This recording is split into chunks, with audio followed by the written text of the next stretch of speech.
보자기 드레스. 은지는 춤을 추었어요. 음악이 흐르는 아름다운 성에서 수많은 아가씨들과 함께요. 드레스가 참 예쁘군요. 왕자님이 다가와 은지 드레스를 칭찬했어요. 고맙습니다. 은지는 고개 숙여 인사했어요. 아가씨들이 부러운 듯 은지를 쳐다보았어요. 사실 은지 드레스는 요정이 만들어준 거였거든요. 시계종이 울리기 시작했어요. 은지는 깜짝 놀라 성문 밖으로 뛰어갔어요. 요정이 12시 전에 돌아오라고 했거든요. 12시가 넘으면 드레스가 누더기로 변한다고요. 은지 아가씨, 어디 가세요?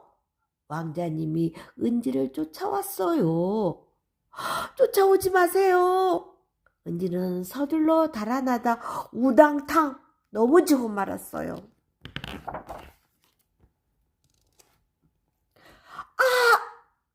은지는 소리를 지르며 벌떡 일어났어요. 그런데 이게 어떻게 된 일이죠? 왕자님이랑 성은 온데간데 없이 사라지고 언니와 동생이 엄마에게 문을 열어주고 있는 거예요. 내가 꿈을 꿨나? 그렇군요. 낮잠을 자다가 꿈을 꾼 거였군요. 그러니까 시계 소리는 엄마가 누른 벨소리였나 봐요. 꿈이 너무 아까워서 은지는 우는 소리를 냈어요.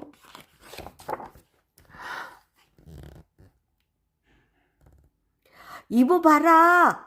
엄마가 종이 가방에서 옷을 꺼냈어요.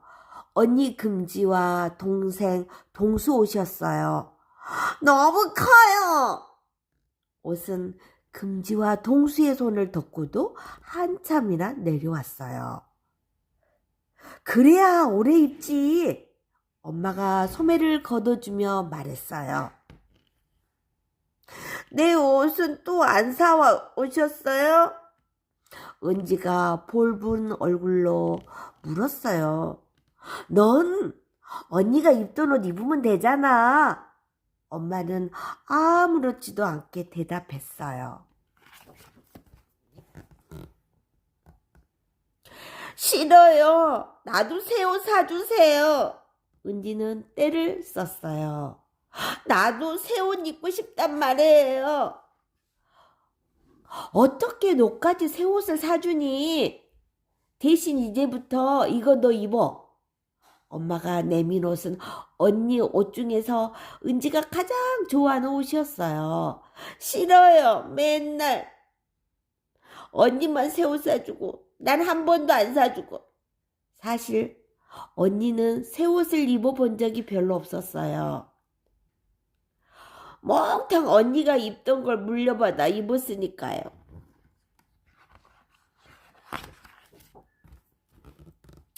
은지는 장롱 속에서 언니에게 물려받은 옷을 꺼내 방바닥에 수북이 쌓았어요.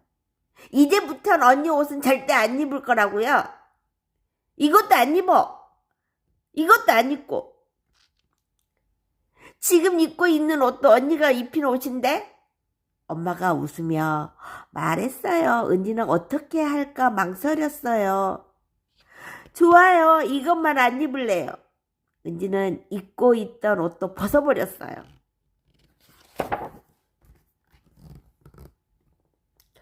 대신 이거 입을래요. 은지는 이불을 뒤집어 썼어요. 이불은 은지 어깨를 가리고 엉덩이를 가리고 방바닥까지 내려왔어요. 그러고 다닐 거야? 엄마가 물었어요. 네. 은지는 큰 소리로 대답했어요. 밥도 그러고 먹을 거야? 네. 화장실도 그러고 갈 거야? 네. 새 옷 사줄 때까지 은지는 그럴 생각이었어요.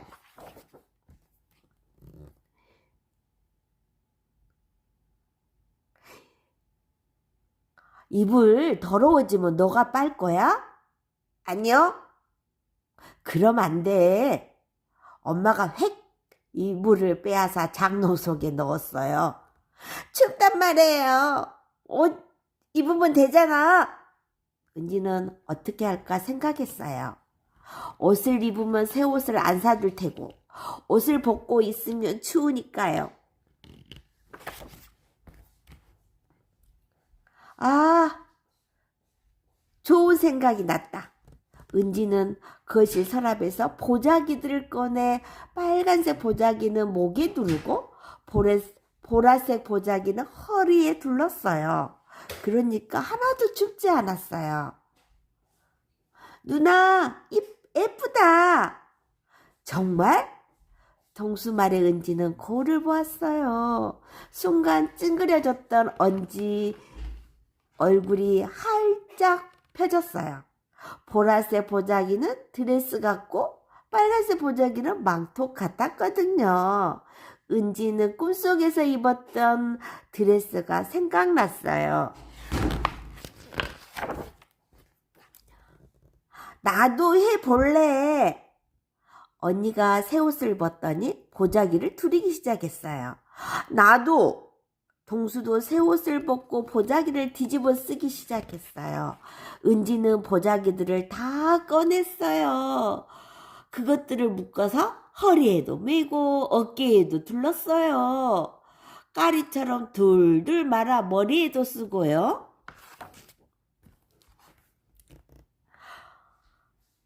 왕자님, 저랑 춤추실래요? 은지가 동수 손을 잡았어요. 랄랄라 랄랄라. 은지는 꿈속에서 들었던 음악을 웅을거렸어요. 나도 끼워줘. 언니가 은지와 동수 사이로 끼어들었어요. 셋은 손을 잡고 빙글빙글 돌았어요. 빨강, 파랑, 노랑 보자기들도 빙글빙글 돌았어요. 이것도 하자. 은지가 아빠 넥타이를 가져왔어요. 이것도 하자. 언니가 엄마 한복을 가져왔어요. 이것도. 동수가 은지가 꺼내 놓은 옷들을 가져왔어요. 이것들은 싫어. 은지가 옷들을 내던졌어요. 옷을 함부로 던지면 못 써. 엄마가 엄한 얼굴로 말했어요. 은지는 고개를 푹 숙였어요. 엄마는 은지를 데리고 시장에 갔어요. 새 옷을 사주기 위해서요. 새 옷이 그렇게 입고 싶었어? 엄마가 은지 손을 잡으며 물었어요. 네. 은지는 큰 소리로 대답했어요. 어떤 옷이 그렇게 입고 싶었어? 레이스 많이 달린 온피스요. 알았어. 사줄 테니까 대신 언니 옷도 입어야 해. 네. 은지는 고개를 끄덕이며 크게 대답했어요. 개미와 민들레.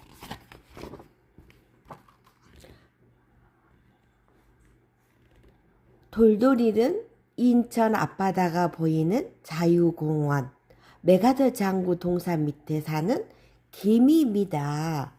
돌돌이의 소원은 장군의 모자 위에서 시원한 바다를 보는 것이었습니다.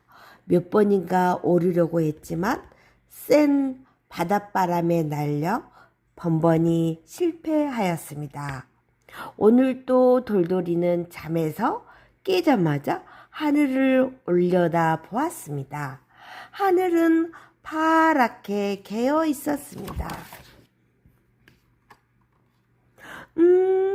바다를 보기에는 아주 그만인 날씨야. 돌돌이는 이내 장군의 큰 발 위로 기어 올랐습니다.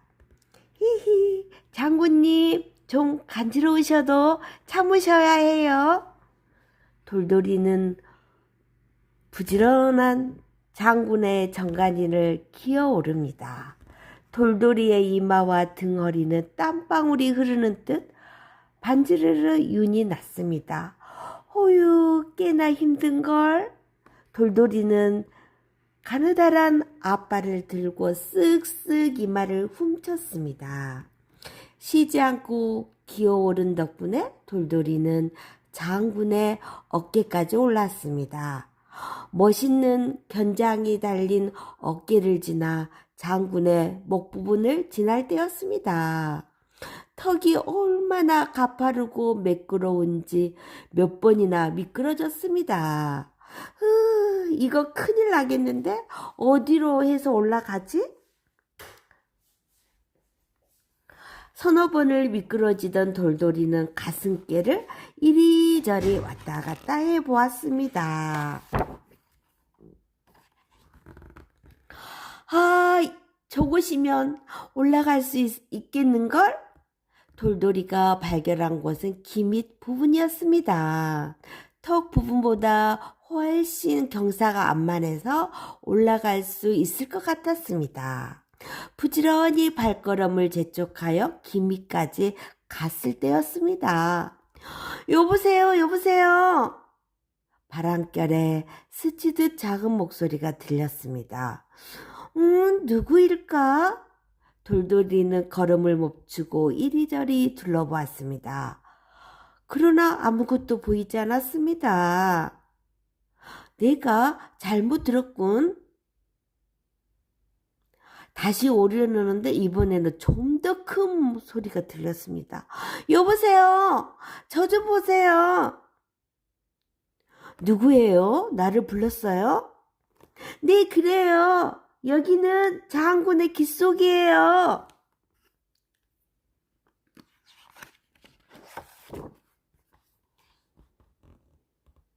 돌돌이는 급히 깃바퀴를 돌아 장군의 귓속을 들여다보았습니다.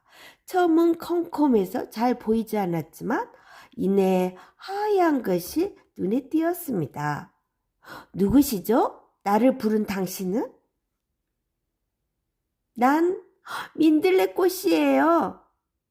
그러고 보니 하얀 솜돌을 가진 작은 민들레꽃이었습니다. 아니, 그런데 여기는 어떻게? 난 작년에 여기로 왔지요. 내 소원은 바다가 훤히 보이는 언덕에 꽃을 피우는 것이었어요. 그런데 그만 바람의 장난으로 이곳으로 떨어져 갇히게 되었어요. 민들레꽃이는 찬틀을 사르르 움직이며 살며시 한숨을 쉬었습니다.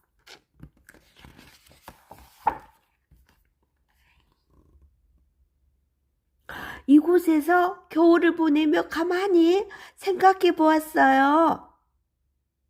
여기에 만약 꽃을 피운다면 내가 좋아하는 바다도 마음껏 보며 살 수 있을 것 같다고요. 뭐라고요? 이렇게 어떻게 이곳에다가 꽃을 피운단 말이에요? 돌돌이는 얼른 이해가 할 수가 없었어요. 이곳은 뿌리를 내릴 만한 흙이 없는데 말입니다. 도와주세요. 개미님은 저를 도와줄 수 있어요. 돌돌이는 까맣고 작은 엉덩이를 안타까운 듯 살짝 들여다 놓았습니다. 글쎄요, 어떻게 도울 수 있다는 말인지. 돌돌이는 안달하는 꽃이를 바라보며 눈만 깜빡거렸습니다. 저 개미님의 친구들을 전부 모아 이곳에다 흙을 날라다 주는 것입니다. 그러면 전 그것을 바탕으로 뿌리를 내릴 수 있을 거예요.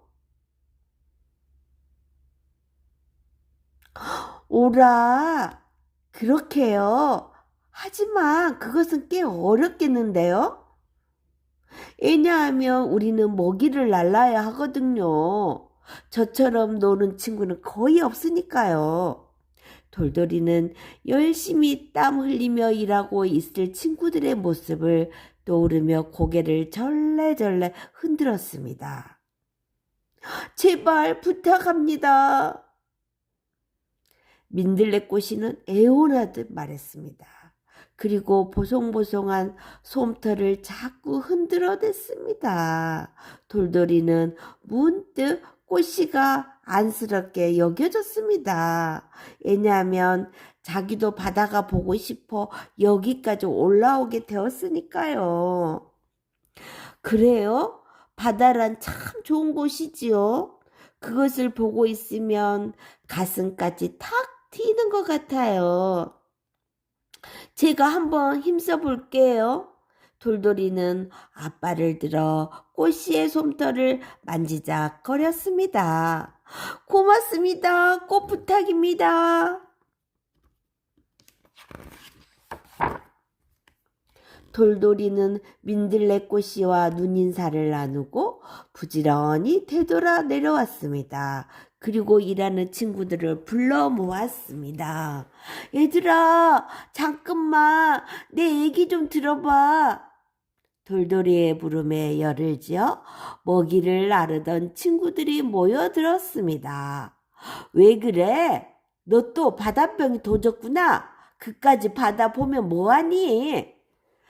우리들은 그저 일이나 해서 먹이를 많이 저축해야 돼. 부지런히 일을 잘해서 발발이란 이름을 가진 친구였습니다. 너희들 이번만 날 도와주면 내가 열심히 일할게. 돌돌이는 마른 침을 꿀꺽 삼키며 친구들의 얼굴을 돌아보며 민들레꽃씨 이야기를 했습니다. 우리들이 도와주지 않으면 민들레꽃씨는 죽을지도 모른다는 이야기도 빼놓지 않았습니다.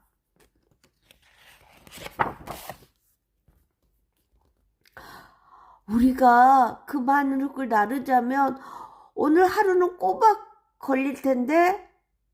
착한 마음씨로 소문난 얌전이었습니다. 그래, 그렇지만 앞으로 더 열심히 일하면 될 거야. 부탁한다. 우리가 피운 민들레꽃을 보는 것도 즐거운 일이야. 될 거야. 돌돌이는 앞발을 모아쥐고 간절하게 친구들의 얼굴을 둘러보았습니다. 한번 그렇게 해보는 것도 좋겠다. 이 기회에 우리도 돌돌이처럼 바다도 구경하고 말이야. 덩치가 큰 개미가 한마디 하자 여기저기서 찬성하는 소리가 나왔습니다. 야호! 돌돌이는 친구들의 너무 고마워 소리를 질렀습니다.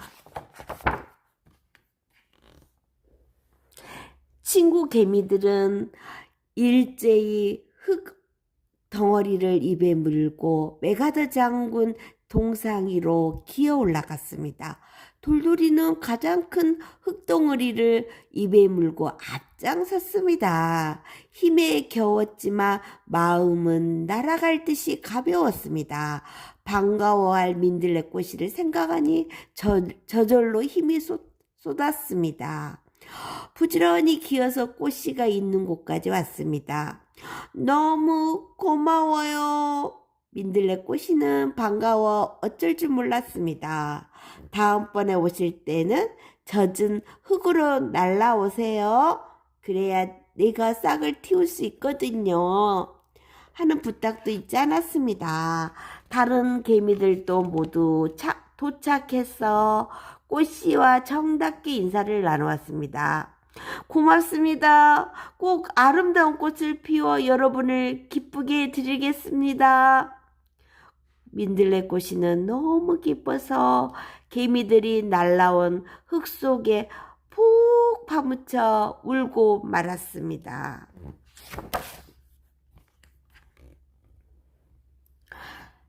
해그름이 되어서야 메가더 장군의 귓바퀴 안은 보드라운 흙으로 가득 찼습니다. 돌돌이와 개미들은 흐뭇한 마음으로 동산 위에서 내려왔습니다. 비릿한 바다 내음이 섞인 바람이 한 자락 불어왔습니다. 끈적끈적한 걸 보니 오늘은 비가 올 것 같다. 얌전이가 하늘을 올려다보며 말했습니다. 글쎄, 비가 오면 좋을 텐데. 비 오는 것을 가장 싫어하는 개미들도 오늘만큼은 비가 와주길 모두 바랬습니다. 두말할 것도 없이 민들레 꽃이가 싹을 잘 틔워주길 바라는 마음에서였습니다. 고맙게도 그날 밤은 봄비가 촉촉이 내렸습니다. 민들레꽃이가 묻힌 곳에도 장군의 머리를 타고 흘러내린 빗물이 살살 모여들었습니다. 개미들은 땅속 집에서 잠을 자면서도 봄비 오는 소리를 기쁜 마음으로 들었습니다. 며칠이 지나자 정말 민들레는 파란 싹을 틔웠습니다. 장군의 귀 밖에서 파란 잎이 하늘거리는 것을 보면 돌돌이는 앞발을 쳐들어 인사를 했습니다. 돌돌이는 친구들과의 약속을 지키기 위해 열심히 먹이를 날랐습니다. 따스한 봄 기운이 공원 안에 가득했습니다. 때맞춰 비도 내렸습니다. 그런데 정말 큰일이 생겼습니다. 민들레가 막 노란 꽃봉오리를 맺고 나서입니다. 하늘이 비를 내려주지 않는 것이었습니다. 땅 위에서 자라는 식물들이야 한 열흘쯤 비가 오지 않는다고 그리 큰일 날 것은 없습니다. 그러나 워낙 얕은 곳에 뿌리를 내린 민들레는 야단났습니다. 뿌리가 바싹바싹 타들어가는 것 같았습니다. 줄기와 잎은 축 늘어져서 곧 죽을 것만 같았습니다.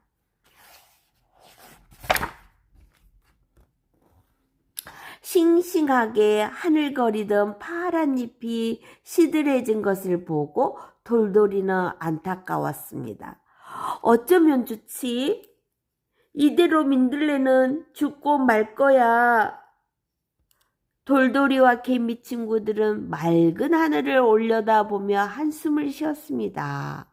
그러나 개미들의 힘으로는 별 뾰족한 수가 없었습니다. 그저 시들어가는 민들레를 올려다보며 가슴만 졸일 뿐이었습니다. 그때였습니다. 쯔쯔, 장군님의 귀가 얼마나 간지러우실까? 공원을 관리하는 아저씨였습니다. 장군의 깃바퀴 안에서 자란 민들레를 본 모양이었습니다. 아저씨는 곧 사다리를 가져와 민들레를 쑥 버리려고 했습니다. 이런 다 시들어가네. 하필이면 이런 곳에다 꽃을 피우려 하다니. 아저씨는 마음씨가 좋은 분이었습니다. 두 손으로 가만히 뽑아 올려 공원가에 심고 물까지 주셨습니다. 밑에서 이 모양을 지켜보던 개미들은 비로소 안도의 숨을 쉬었습니다. 개미들은 일제히 민들레 주변으로 몰려갔습니다. 정말 다행이야. 우린 너가 죽은 줄 알았다고.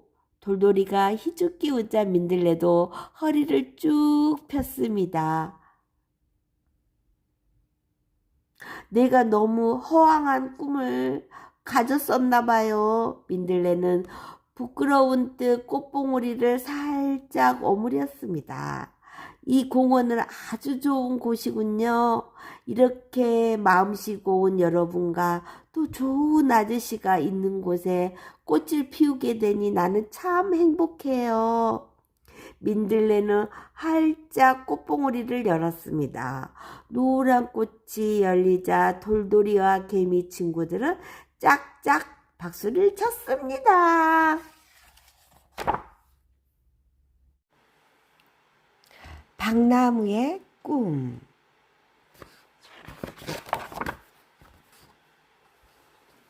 날씨가 점점 따뜻해졌습니다. 꽁꽁 얼었던 흙이 푸석푸석 녹기 시작했습니다. 조용한 시골 초가집이 한 채 있고 쌀이 울타리가 집 둘레를 빙 둘러싸고 있었습니다. 봄비가 솔솔 내리고 난 다음 날입니다. 울타리 한쪽에서 박나무 새싹이 고개를 쏙 내밀었습니다. 영차, 영차! 무거운 흙을 헤치고 올라온 겁니다. 옆에는 아무것도 없고 저만큼 꽃밭에 새싹들이 보였습니다. 아이고, 눈부셔라. 땅속에 캄캄했는데, 그래, 땅속은 정말 답답했어. 새싹들은 소곤소곤 이야기를 하였습니다. 우리 얼른 자라자. 어서 자라. 예쁜 꽃 피워야지. 새싹들은 까르르 웃었습니다. 어서 자라. 예쁜 꽃 피워야지. 봉숭아, 코스모스, 맨드라미, 접시꽃, 나무 새싹들입니다. 나도 무럭무럭 자랄 테야. 박나무 싹은 뿌리를 넓게 펴서 물을 많이 마셨습니다. 그랬더니 키가 쑥 커졌습니다. 다른 새싹들보다 2배, 3배 빨리 자라는 것입니다. 꽃밭에서 또 소리가 들려왔습니다. 얘들아, 우리 키재기 할래? 코스모스가 말했습니다. 어머, 어제는 접시꽃 나무가 크더니 오늘은 코스모스 나무가 조금 더 크다. 복숭아 나무가 말했습니다. 아무리 그래도 나보다 크지는 못할걸? 어린 박나무는 키 자랑을 하려고 고개를 번쩍 들었습니다. 그러다 덜썩 주저앉고 말았습니다. 몸이 휘청거리더니 일어설 수가 없었습니다. 조용한 밤이 되었습니다. 어린 박나무는 일어서려고 애를 쓰고 있었습니다. 얘야, 왜 그렇게 비틀거리니? 허리라도 다치면 어떡하려고? 달님이 환한 빛을 뿌려주면서 물었습니다. 새싹일 때는 이렇지 않았어요. 설 수가 있었다고요. 어린 박나무는 눈물을 글썽였습니다. 키가 자랐기 때문이지. 자란다는 것은 기쁜 일이란다. 달님이 말했습니다. 꽃나무는 키가 자라도 혼자 설 수 있잖아요. 박나무는 꽃밭에 꽃나무들을 가리켰습니다. 정말 꽃나무들은 멋지게 서 있었습니다. 너는 저 꽃나무들과는 다르단다. 달님이 일러주었습니다. 네, 다르다고요? 다르다는 것에 대해 물어보려고 하였습니다. 그런데 갑자기 둘레가 어두워졌습니다. 달님이 서쪽으로 조금 더 걸어갔기 때문입니다. 쌀이 울타리에 가려서 달님이 보이지 않았습니다. 달님은 한 곳에만 오래 머물 수는 없습니다. 다른 곳에도 골고루 빛을 보내주어야 합니다. 다르다?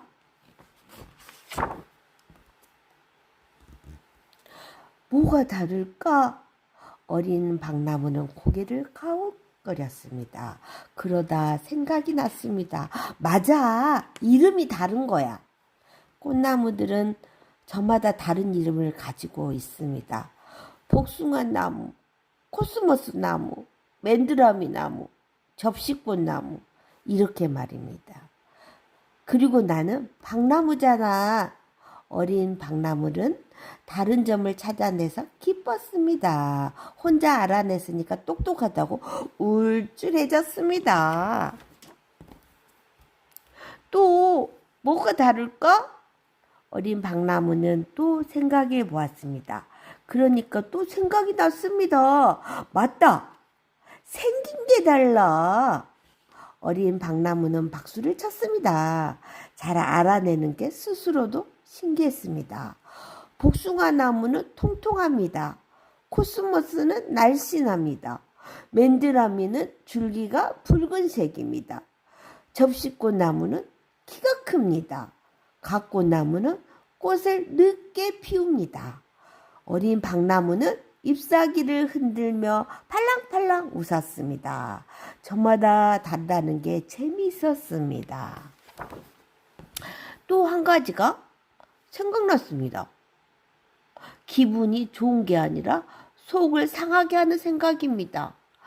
서로가 다른데도 꽃밭에 꽃나무들은 꼿꼿하게 서서 자랍니다. 어린 박나무는 훌쩍훌쩍 울다 잠이 들었습니다. 다음 날은 하루 종일 잠든 척 누워 있었습니다. 우리보다 큰 게 일어서지도 못하니 꽃나무들이 놀릴 것 같았습니다. 밤이 되어 모두 잠들었을 때입니다. 어린 박나무는 살그머니 서는 연습을 시작했습니다. 이슬에 온몸이 촉촉이 젖었습니다. 어린 박나무야! 달님의 목소리가 들려왔습니다. 며칠 동안 구름에 가려졌던 달님이 나타난 것입니다. 달님, 이상해요. 저 꽃나무들은 이름도 모양도 다른데 모두 꼿꼿이 설 수 있잖아요. 나만 설 수가 없어요. 어린 박나무는 울먹였습니다. 그런 게 다른 거야. 너는 땅바닥으로 뻗거나 남에게 감겨오르는 식물이란다. 다른 꽃나무들은 너처럼 할 수 없지. 네? 그런 거예요? 나만 감겨 올라갈 수 있다고요? 어린 박나무는 눈물을 글썽이며 웃었습니다. 땅으로 뻗은 것은 싫었습니다. 옆에 있는 쌀이 울타리를 붙잡았습니다. 울타리를 감으면서 기어오르기 시작했습니다. 밤에도 낮에도 쉬지 않고 올라갔습니다. 어느새 꽃나무들이 저 밑에 내려다 보였습니다. 며칠 전만 해도 고개가 아프게 올려다 보았습니다. 달님을 밤새도록 볼 수 있어서 마냥 신이 났습니다. 울타리에 올라오니까 아무도 달빛을 막지 못했습니다. 그런데 걱정이 또 생겼습니다. 키는 자꾸 크는데 더 올라갈 데가 없습니다. 이리저리 둘러보니 초가 지붕이 있었습니다. 옳지. 지붕에 오르자 울타리 옆쪽으로 가서 야트막한 처마로 손을 뻗었습니다. 박나무는 지붕 꼭대기 평평한 곳으로 올라갔습니다. 줄기와 잎을 펼쳐 편안하게 자리를 잡고 앉았습니다. 그리고 꽃을 피웠습니다. 등불처럼 하얗게 피웠습니다.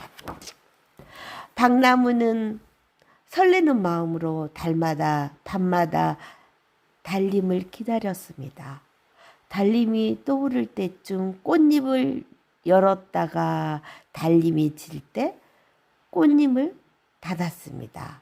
박나무는 달님이 너무 좋았습니다. 달님을 꼭 닮은 열매를 맺기로 하였습니다. 꽃잎을 접고 동그란 열매를 빚었습니다. 처음에는 강낭콩만 했습니다. 다음에도 달걀만 했습니다. 나중에는 달님만큼 커졌습니다. 달을 보며 점점 크게 키웠습니다. 서늘한 바람이 불어왔습니다. 더운 날에 노래하던 풀벌레는 어디로 갔을까요? 귀뚜라미가 대신 합창을 하였습니다. 박나무는 박이 달처럼 되기를 바랬습니다. 달님! 박나무는 하늘을 쳐다보며 불렀습니다. 왜 그러니? 달은 언제나 목소리가 부드러웠습니다. 나의 열매는 달님을 닮았네요. 그렇구나. 그런데 왜 빛이 나지 않나요? 박나무는 힘없이 물었습니다. 박은 나와 다르니까.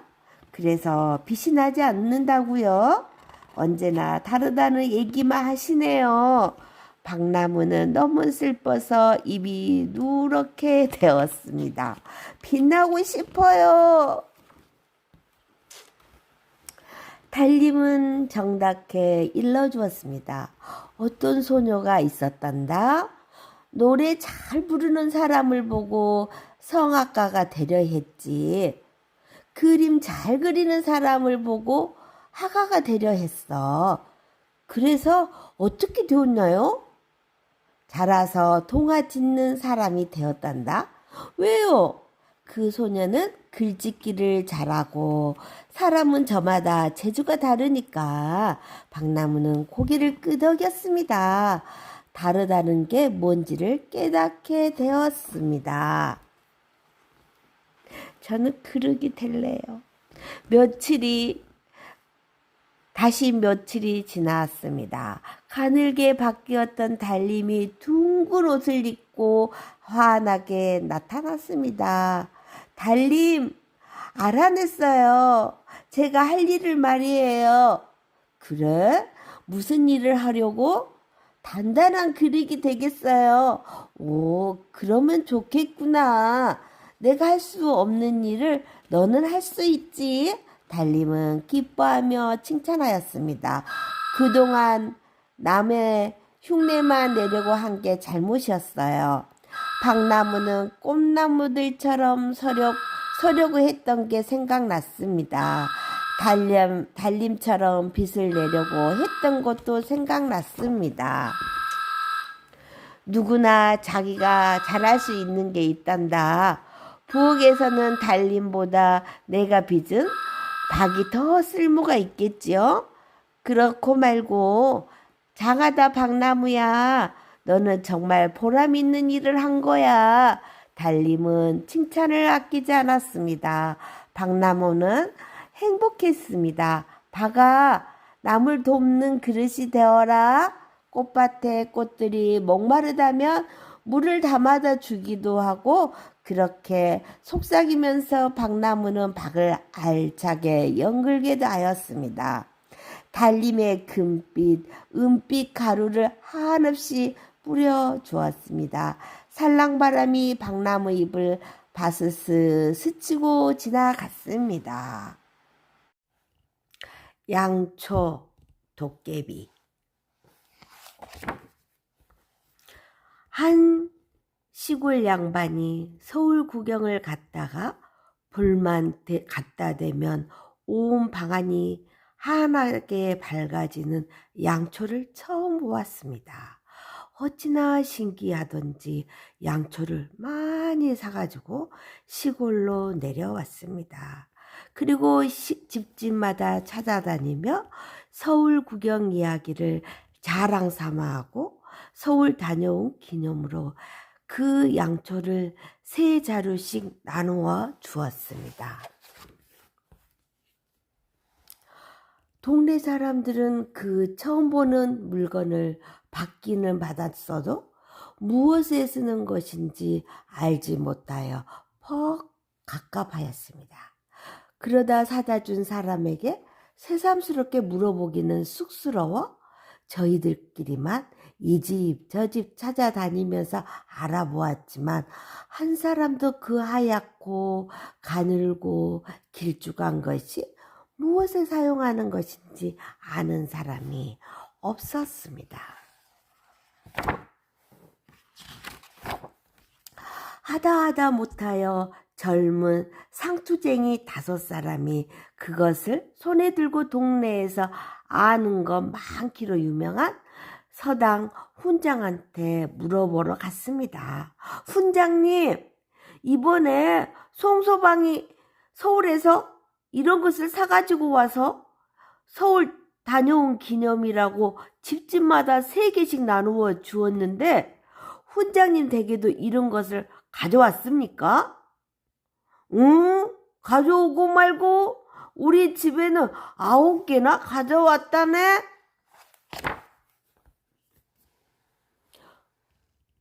아, 훈장님께는 특별히 많이 가져왔군요. 그런데 저희는 이것이 무엇인지 어디에 쓰는 것인지 알 수가 있어야죠.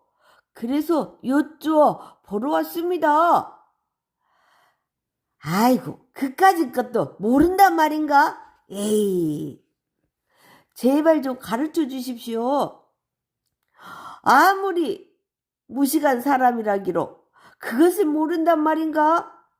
그것은 국 끓여 먹는 것이라네. 서울 사람들은 그것으로 국을 끓여 먹는다네. 아, 그것으로 국을 끓여요? 맛이 있을까요?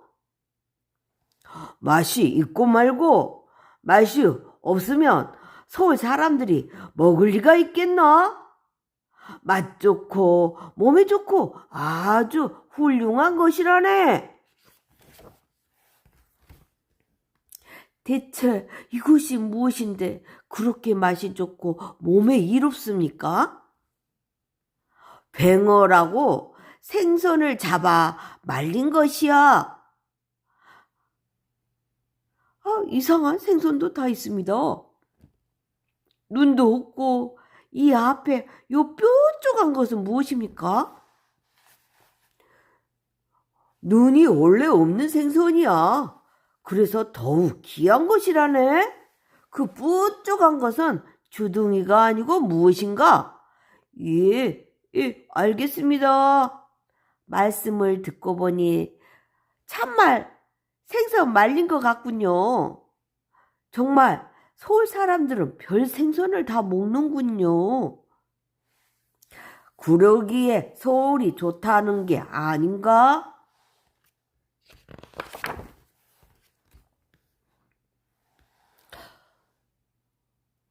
그래. 이것으로 국을 어떻게 끓입니까?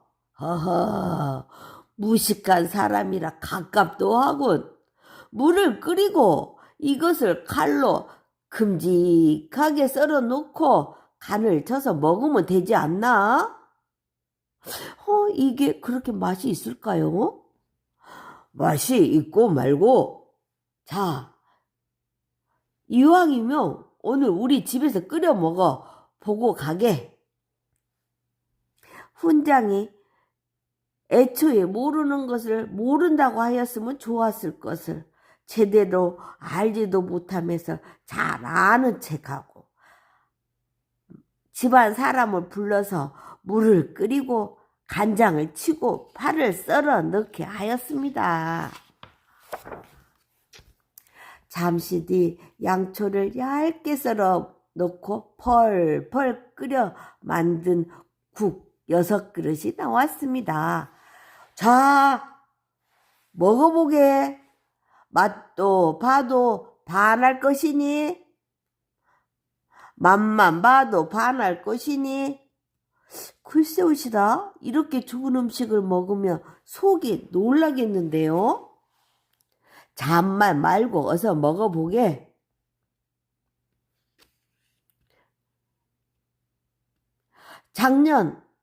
나는 작년에 서울 갔을 때 먹어보고 올해는 처음 먹네. 그런데 상투쟁이가 그것을 먹으려고 보니까 하얗게 번쩍번쩍하고 기름이 둥둥 떠 있었습니다. 아이고, 이상한 기름이 뜨는데 이게 무엇입니까? 아따, 그 사람들 시골 사람들이라 무식한 소리만 하는구나. 좋은 국일수록 기름이 많은 법이야. 쇠고기국도 잘 끓이면 기름이 많지 않던가? 뱅어국도 기름이 많아서 먹으면 살찌는 것이라네. 내가 아까부터 몸에 좋은 것이라고 하지 않았는가?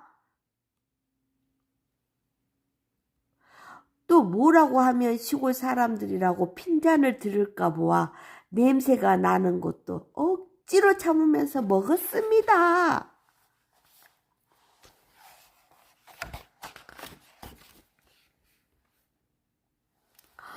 먹고 보니 목구멍이 매캐하고 쓰라렸습니다. 그래서 참다 못하여 한 사람이 말했습니다. 아이고, 서울 음식은 모두 이렇게 목구멍이 아픕니까? 아파 죽겠습니다. 그러자 훈장은 허허, 양반의 음식이 들어가니까 그렇지. 잠자코 먹게 그려 하고 핀잔을 주었습니다. 여러 사람은 그만 말도 못하고 목이 아파서 입을 벌리고 씩씩거리며 앉아 있었습니다.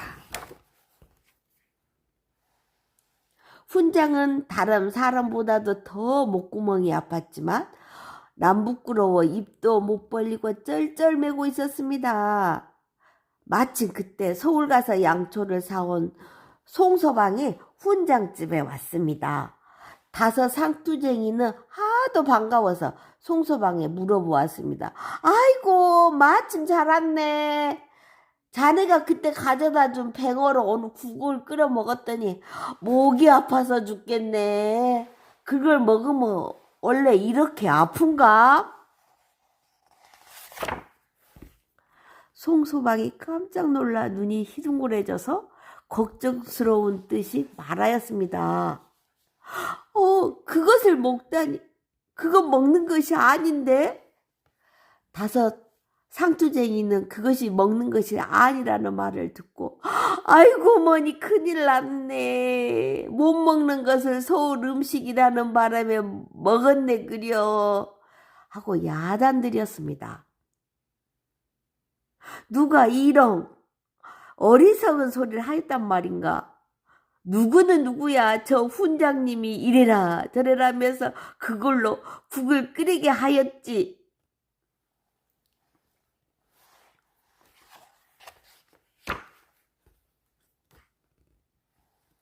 훈장은 얼굴이 홍당무같이 빨개져서 방바닥만 내려다보고 앉아 있었습니다.